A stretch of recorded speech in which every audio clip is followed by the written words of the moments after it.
guys, how you doing? It's Henry and Mowers and Blowers. Welcome to another episode. We're in the heart of winter. It's about late January right now, and for the past week or so, it's been like in the teens. I can't tell you, living here in Long Island, New York, when the last time we had a stretch of a week of teen weather. Super, super cold. Today, I'm gonna be filming my friend Alan. He's my shooting buddy, who has once again brought over another piece of equipment for me to repair from one of his friends. Looks like he just showed up right now. Let's see what he brought me.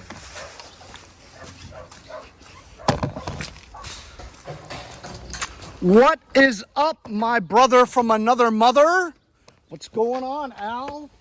Oh. Is it cold enough for you these days or what?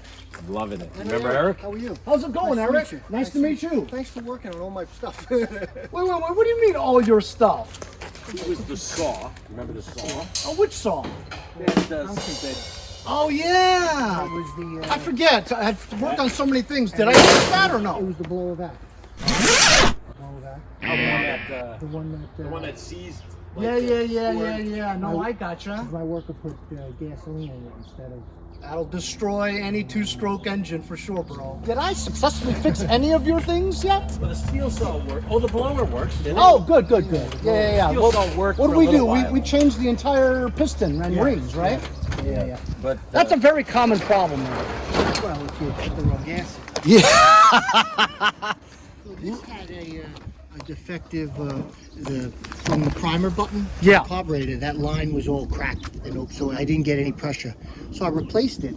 Now. You replaced it as in yourself, or you got somebody to replace it? he's very handy. Oh, good. The primer. Well, then you could fix this shit yourself. Well, listen. Other than the fact that you have to loop around this thing over here, which means that it's kinking it. No. Oh, this is the wire for the key. Gotcha. But it has an electric start, but it just doesn't do it. So I just wanted to make sure that I didn't accidentally put a can maybe with kerosene in it or something. Oh, I see. So, first of all, I want to say that this is a beautiful machine. Okay, even though it's a Troybilt made by MTD, this is a 30-inch. This is big.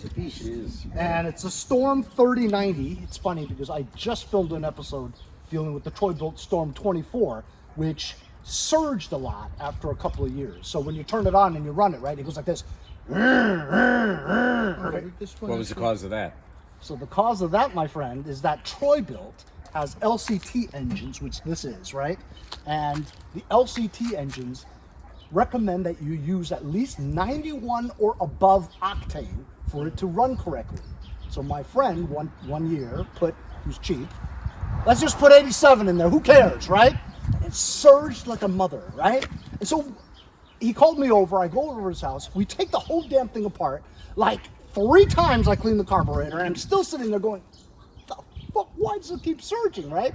So then I got fed up with it, I went home to do the editing on the film, and he calls me up like an hour later, he goes, hey, I remember that the manual says you have to put 91 plus octane, which I used to do. So he went and got 93, put it in, ran beautifully, right? And then recently, after a couple of years, he left gas in the gas tank while storing it in the summer, and so all that, ethanol in the gas gunked up his carburetor, and so it wouldn't even start. Well, I use the Stabilizer. stabilizer. Yeah, Then I mean, then that you run it helps. dry, right? Well, yeah, I usually do. There Good. was a little in the bottom, but Listen, 90% of people with machines do not know to drain their gas. You know what I mean? Especially since the ethanol got from in. the bottom of that carburetor. You could, but if the ethanol has built up so much, you're going to get gel residue covering the holes of the carburetor, right? Well, my subscribers don't believe me when I say you can't get non-ethanol gas here in Long Island, except maybe Riverhead. Tell us what's wrong with this thing. Why are you bringing this to me? Well, you push the starter button and it just goes and nothing. It doesn't. The starter works, but it's not kicking over. I mean, That's it? Yeah. So the engine runs when you No. pull it, No. or when you pull start, it doesn't start? I didn't even try the pull starter because it has a push start. Yeah, I know, You but can hear if- the engine cranking. But if you pull start it, will the engine run? Oh, I don't know. I don't think so. Do you always use the electric start? And when was the last time you used it? Like, when was the last time the motor on the starter worked? Oh, well, I tried it yesterday. Oh, it's pouring out the Yeah, bottom there. see? Hey, give it a pull, Alan. See if it starts. Yeah, that's normal if you overdo it. That's coming out of the Oh, carburetor. that is normal? No, I'm assuming you pushed it a lot. Did you take the carburetor off? No. Because it's leaking out of the gasket from the carburetor. Yeah, because you're pushing it pushes air into the bowl, which pushes the fuel out. So if you pushed it more than 3 times, it'll come out. Yeah. It's very hard. You're better off doing it with It's on choke. Yeah, the key is in. You've primed it. Here, let me give it a whirl. Let's go electric. Yeah, go electric.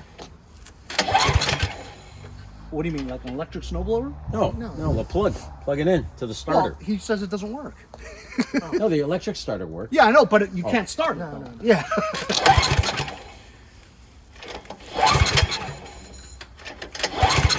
Hey, you probably flooded it because of all the. You got an fluid extension coming out cord? like that? Sure, but I'm telling you, I know what's wrong with it. If you say that you press it and the motor runs, but it doesn't crank, means that the Bendix gear is either stripped or it's stuck in place. No, it turns. Yes, I know. When the motor turns, a Bendix gear pinion shoots out spring-loaded this way, which catches the teeth on the flywheel. Right. So if you've stored it for a long time, sometimes rust, moisture, whatever get in there, and the Bendix gear stays in place and it doesn't shoot out like that. Oh, but it doesn't sound any different from when it used to start. The starter goes. All right, well, you know what? Let's test that theory. Let's bring it over to the laboratory. All right, so we're gonna test the electric start. Apparently that's the reason why they brought it to me, is because it didn't work. All right, you ready?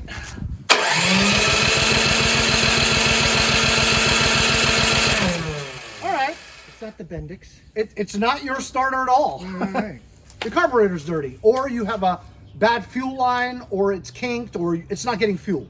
And you know how we're going to test that? Well, unfortunately, we're not going to be able to test this because this is a MTD product, which means they cover the entire mouth of the carburetor, so you can't even shove a straw in there and blow fuel in there. But I tell you what, I took off the spark plugs yesterday. Yeah. And I changed the spark plugs 2 months ago on all my appliances,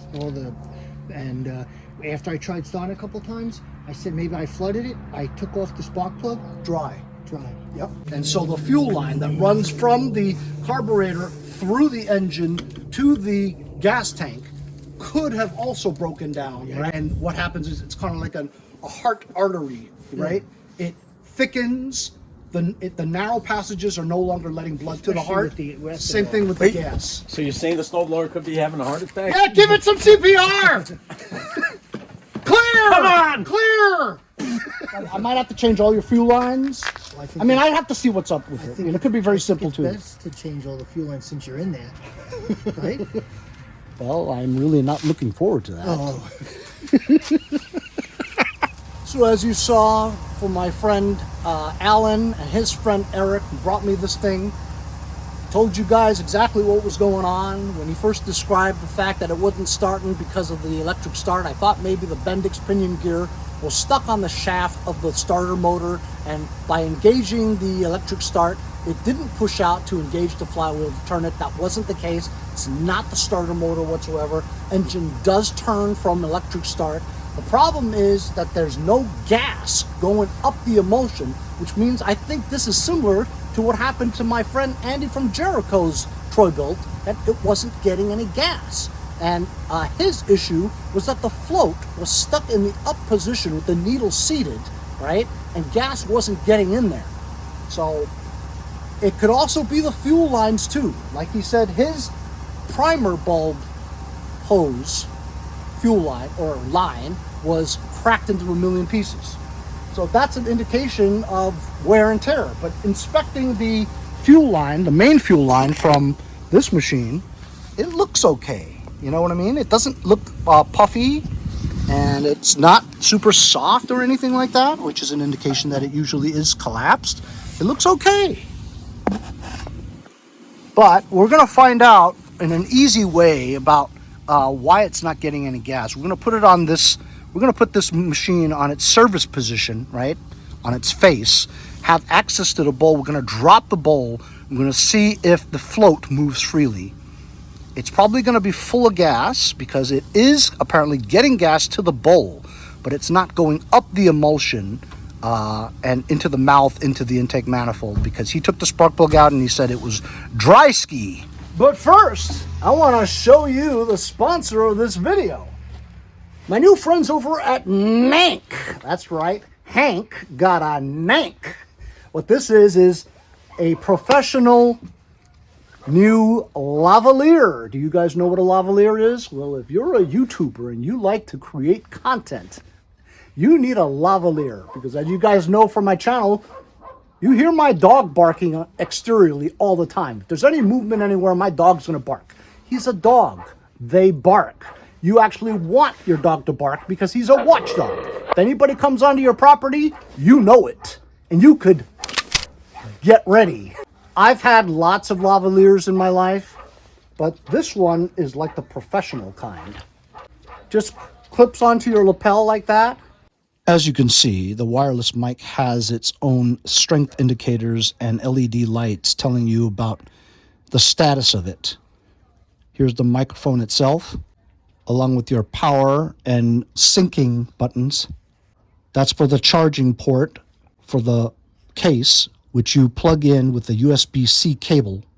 You could also charge individually through USB-C as well as an auxiliary 3.5 millimeter port. When I say charge itself, you use this USB-C cable and you plug it into the wall, so you're charging an actual battery station in this case. So when you open it up, as a matter of fact, you could see that when I'm talking, it could pick up my voice, and it charges by this metal tabs touching the prongs over there, and then it charges itself. So it comes with two lavaliers, and this is your base, which you would connect onto your iPhone, Google Android, Samsung Galaxy, or GoPro.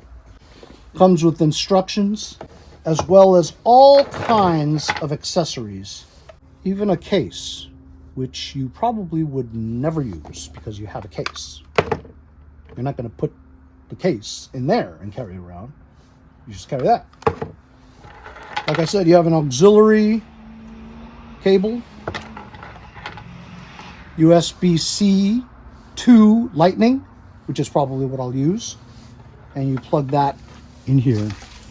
As you can see, it already can hear my voice. You could hear it detecting voice. And I haven't even done anything yet.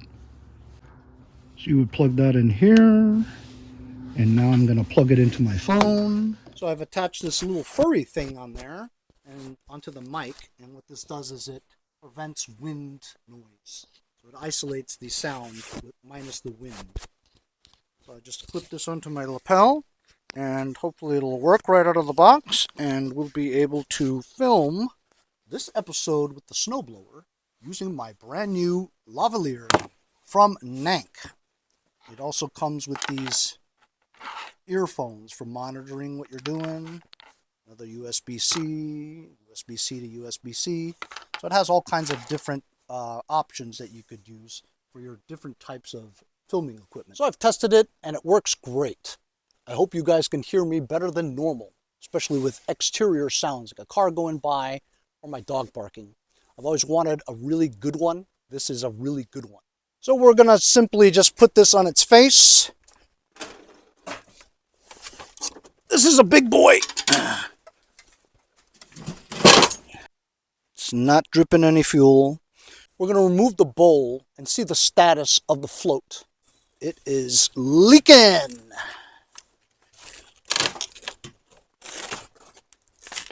It's a little bit too much gas in here.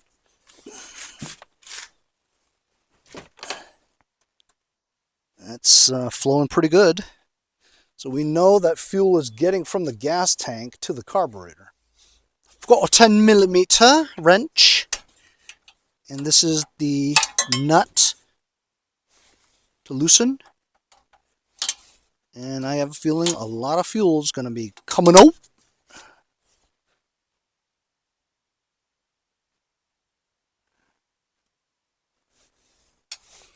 How am I sounding on the lavalier, fellas? Good?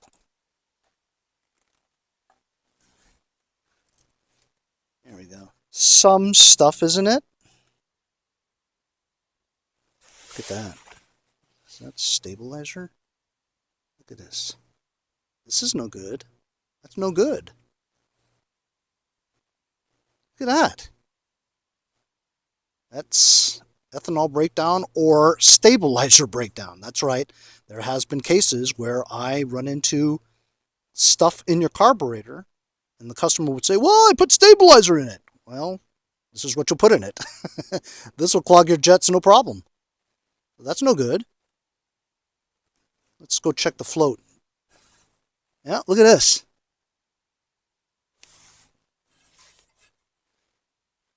Look at the stuff. Look at the stuff that was in it. This is sitting right on top of the machine. The emulsion. Very sandy, like clay. This is ethanol, fellas. This carburetor is probably clogged, for sure. Let's see the float. The float moves freely. All right, we're going to put it back right side up again. See if gas pours down.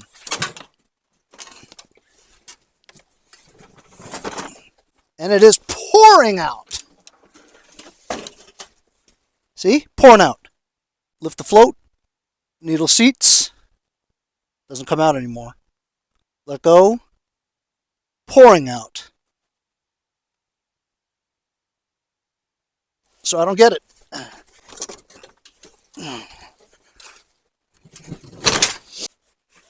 Should be getting gas now, for sure. This float is moving freely now. Looked like it was before too. But I gotta clean this carburetor because it's dirty. Has ethanol in it. Got a toothbrush. Never throw your toothbrushes away.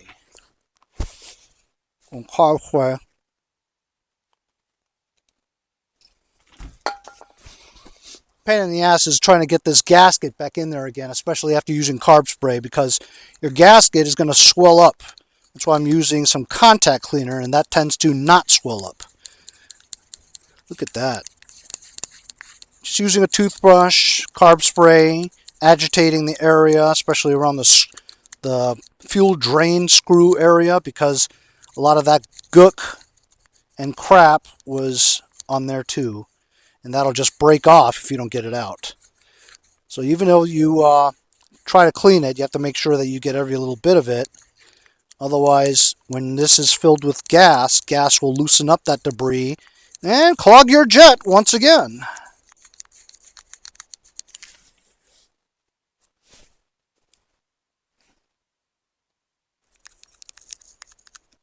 Look how dirty that carb spray is now. There you go. It's pretty clean. I'm going to try to get this bowl back on there with the gasket. Remember the orientation of how you took it off too.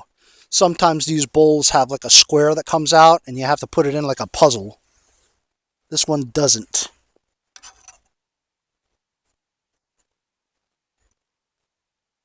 Got to make sure you're not pinching it either. Get the tip of that nut.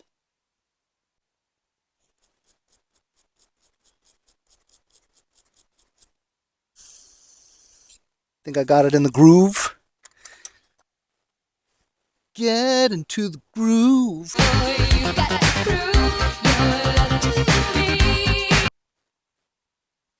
You can see from this area if I'm pinching it. Looks good to me.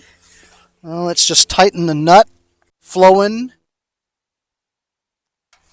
And the bowl should be full of fuel. It should suck up and it should run. All right, here we go. Let's make sure it doesn't leak either. When it goes all the way down, I want to make sure it doesn't leak. Choked. Rabbit key.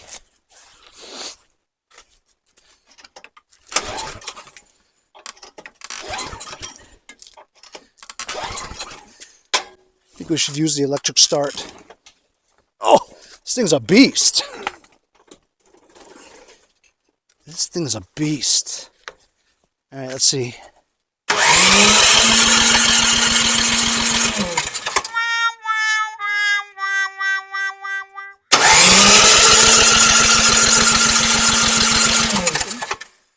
Let's loosen up this bolt. See if any fuel comes out. Yeah, look. I loosen the bolt. Fuel is coming out.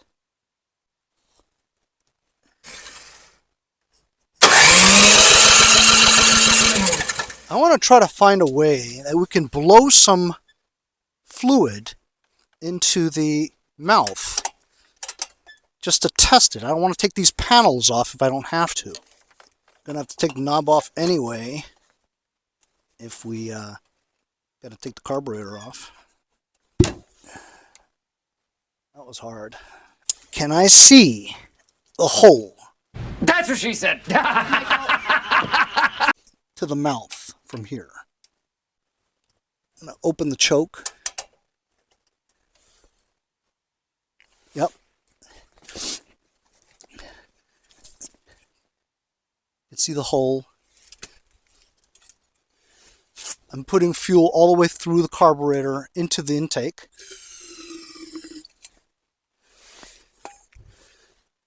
I'm going to close this once again to choke. And now we'll try it. It's got fuel in the combustion chamber, at least the intake manifold.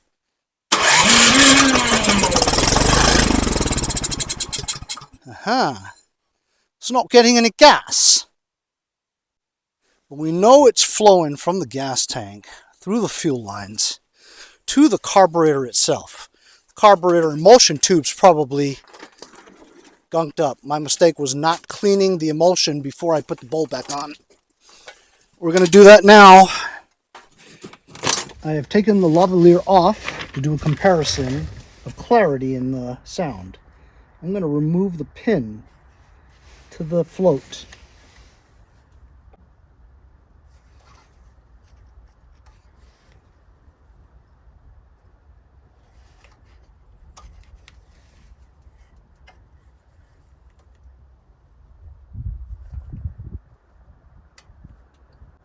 Because I don't want to take the carburetor off. It's a pain in the ass. There's the pin. Here comes the float along with the needle. I want to inspect the tip of the needle. There it is. Tip of the needle looks fine. Float looks clean. And holding onto the needle with my finger, shake it. Make sure there's not a pinhole in here, which means that this float was completely filled with fuel, but it's not. So it looks good. The rest of the carb looks pretty clean. This wheel is in the way, so I can't get to the jet. Just blow some carb spray up the emulsion. Make sure it's clear.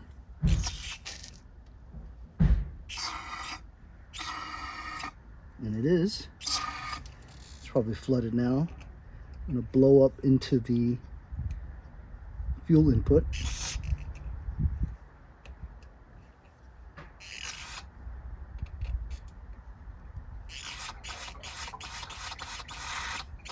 I didn't want to take the carburetor off because it's a lot of trouble.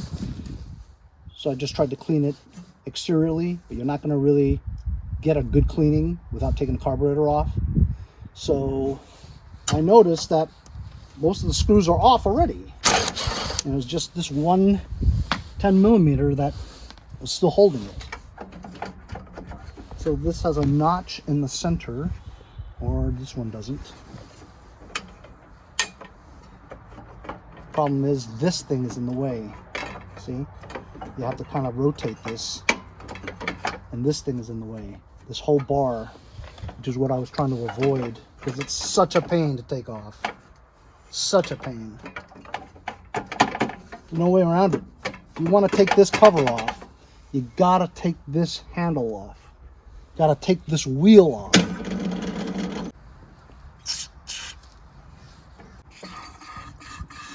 It's just way too much work to have to remove the wheel, remove the 2 screws holding this handle on both sides, because if you just did one side, it still wouldn't move, you know what I mean?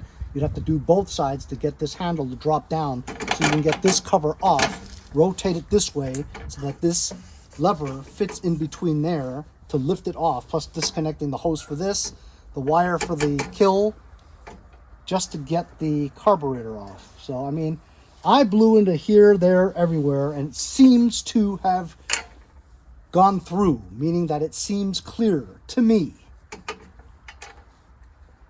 So I'm gonna try it again. I know it's a lot of work just to even put this back, but if I have to take this stuff off, it's a lot of labor. And if I could avoid any more labor, I'm all for it. You know what I mean? Because the more time I spend on this thing, the more money I have to charge Eric. And believe it or not, money's always good, but I really don't even want to be out here. It's cold.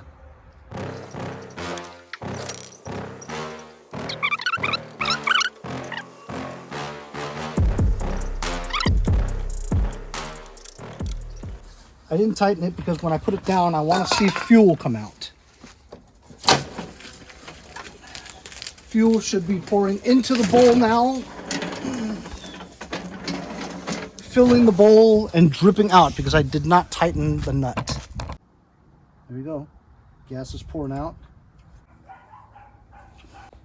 This time we cleaned the carburetor, albeit not removed.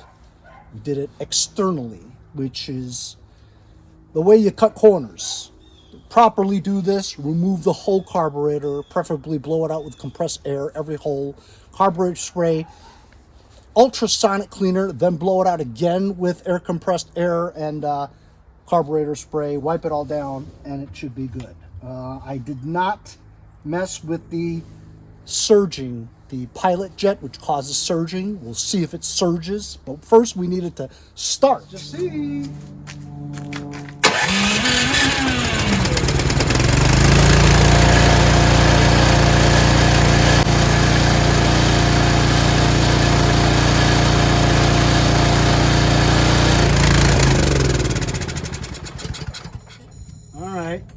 Same problem as my friend Andy's Storm, is that it only runs on choke right now.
So usually with the dirty carburetor, it'll only run on half choke.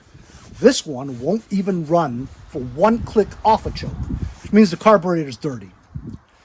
Dirty internally. And we could tell that by the debris and the residue that was in the bowl. It's this like really fine, sandy, clay-like substance.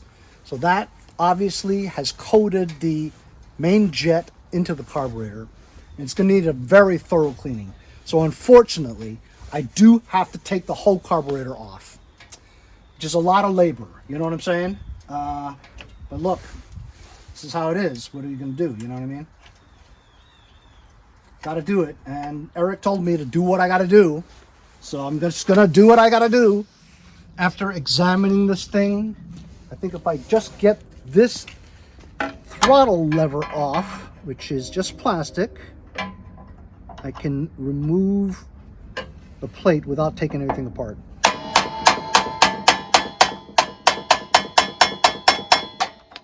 There we go.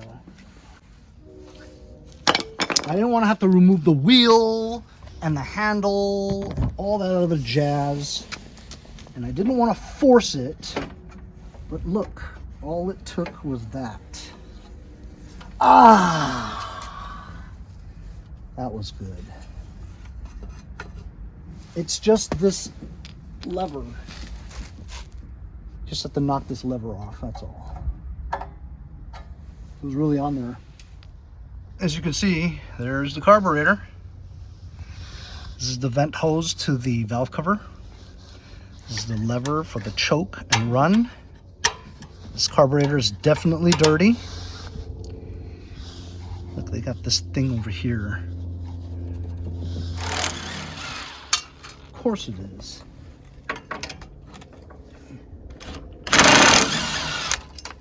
Clip the vent. Remember the orientation of everything? Washers and stuff. This is the thing that turns the choke and run. There you go. Lift out. There's the throttle linkage. Oh man. I can't get this off without this handles in the way. Unbelievable. Look at that. You can't get the carburetor off without removing this. Carburetor's stuck here because you can't move it. Gotta drop that. Is that ridiculous or what? Just disconnected the 2 kill switch wires. There is no way around it. You have to remove the wheel to get to the bolt that loosens the handle. I just need the handle to move like 1 inch. I have to do it.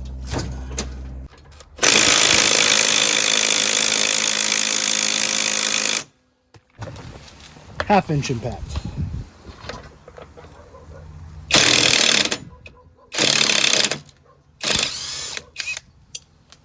Yep. Oh yeah. Oh yeah. It's been greased too. Good job. You just want this to pivot. I hope I remember where all these nuts and bolts go, because I have them just sprawled everywhere. Let's see if we can just bend this an inch. Yeah! That's all it took! So there you go, guys. This is the Troybilt carburetor. We could either clean this. As you can see, there's a lot of debris.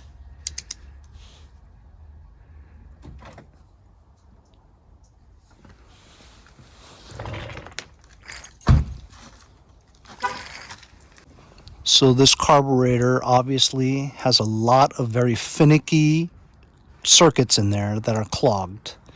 And instead of going through a lot of trouble, such as ultrasonic cleaning it, and then figuring out that it's still going to surge, I'm not going to bother cleaning this.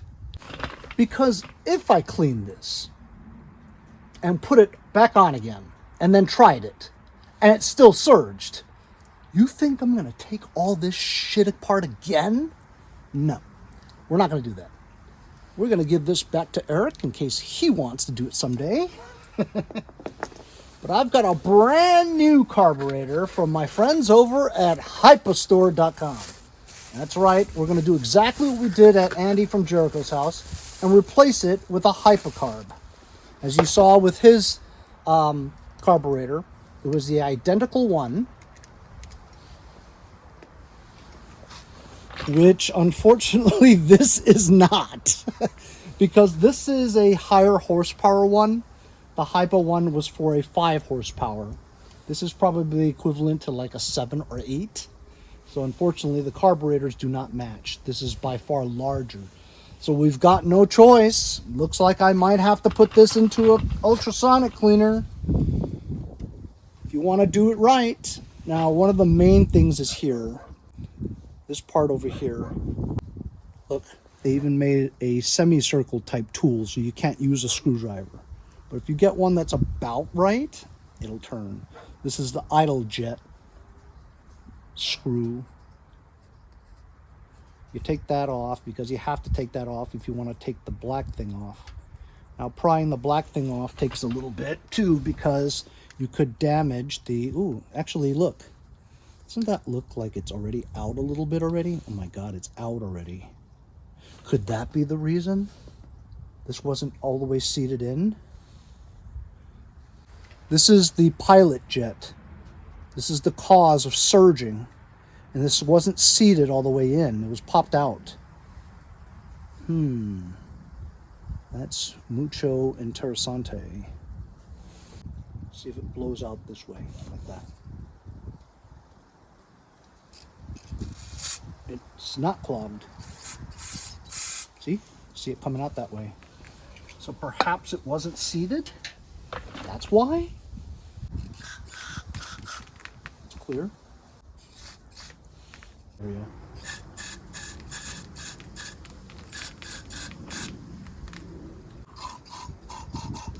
Before it wasn't coming out there, see? I think we just cleared that up. Here it comes out the fuel input.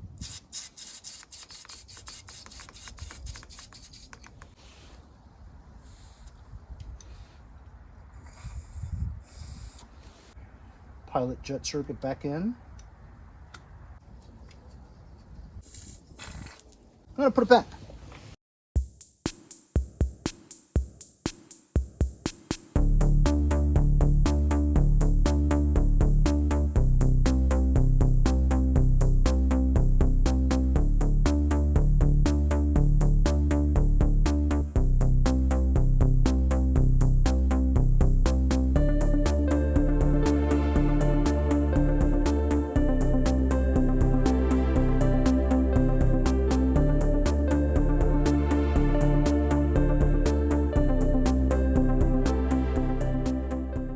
So the Lavalier sounded great. You could see there was a difference between me using it and not using it.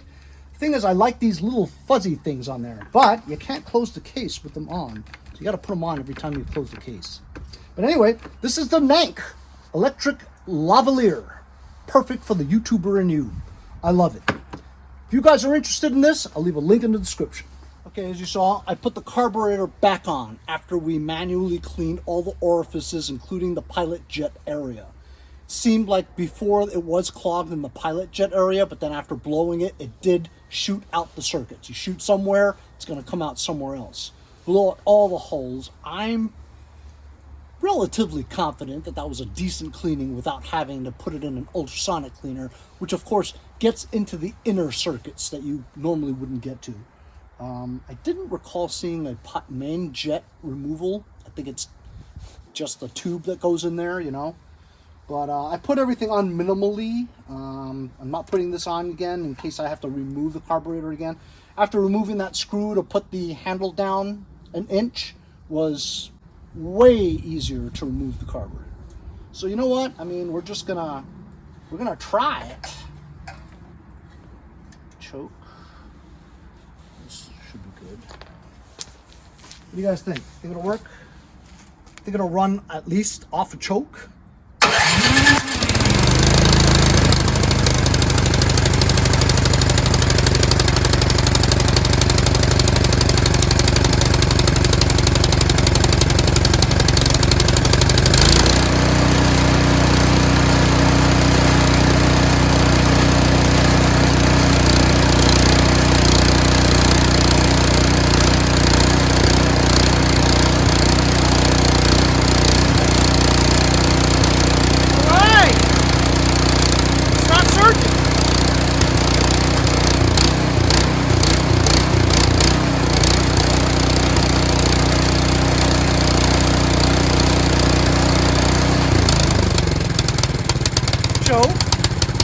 Choke one, half choke, full run. Amazing!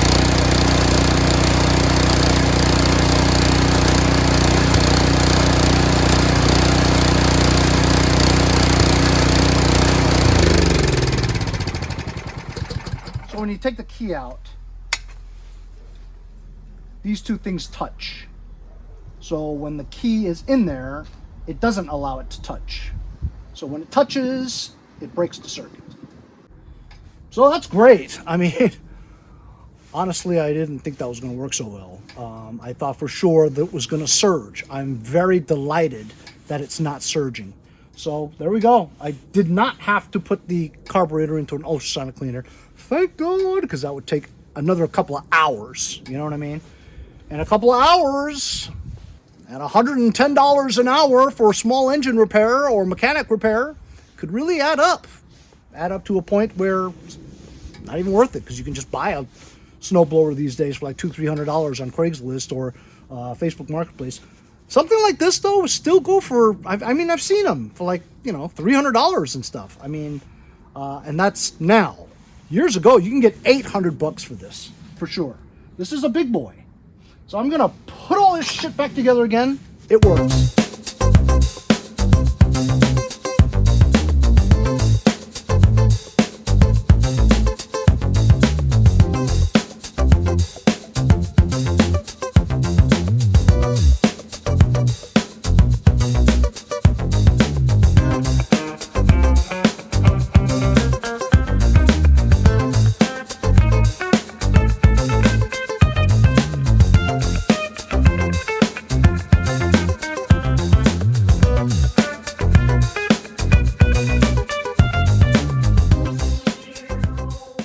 All right, I put everything back. I noticed that this was really flat. It's like done. So I didn't want it to come off its bead because there's no air in it. So I usually don't do service, but it's my friend's friend.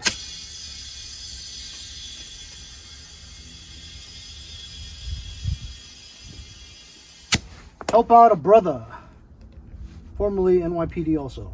I also greased the shaft while I had the wheel on. Put everything back again. Let's see if we can pull start it, because before we couldn't.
That's idle.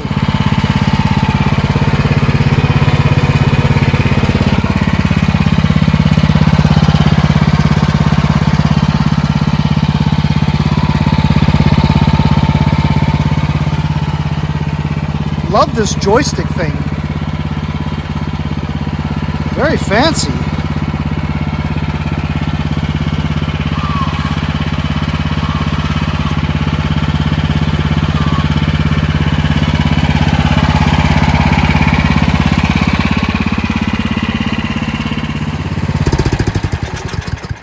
So fantastic. I'm stoked that I didn't have to take the carburetor and put it into an ultrasonic cleaner and wait a couple of hours and then blow it all out. We did it fine with just a manual carb spray cleaning. And the ticket was the surging pilot jet area. I remember blowing into there and it didn't blow out the other end. After I kept on trying to do it, finally, psst, it blew like in my eye. So that circuit was clogged, which was causing it not to be able to run off of choke. But as you saw, this doesn't even surge, which is an infamous symptom for the Troybilts and this engine. But this thing runs great, starts great even from manually pulling it. And like I said, I put air in the tires, greased the axle, cleaned the carburetor, put everything back. I checked the oil, and this thing is a beautiful snowblower. I mean, I love the joystick with the shoot directional up and down controls. I think that's great. Anyway, took me a couple of hours in the cold, and I enjoyed it though, because it actually is a little bit simpler to fix than the smaller Troybilts, the 5 horsepower from my friend Andy's. This was a little easier. It was a pain to take off this part because you had to remove at least one nut to have it go down 1 inch so you can clear all the things with the panel. Panel's back on again. Eric has the other part of it, and I hope he has the screws to put them all back together again. Do not lose this because this thing actually fell off. It's like a keeper guide for the wires. I don't know where it went. Just hooks on just like that. But anyway, really nice snowblower. I really like it. So that was it. Even though Eric does take care of it, such as draining the gas and storing it, you saw the carburetor bowl still had a lot of very fine clay-like substance, debris. I think it's just ethanol or dried up stabilizer that might have made its way into the carburetor even after draining it. So he's all set. This thing runs great. Hope you guys enjoyed the video. Remember to like, share, and subscribe so I can continue to bring you small engine equipment like this one.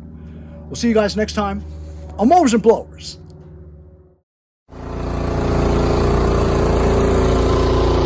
Hey, I'm Andy from Jericho. See you guys next time on Mowers and Blowers.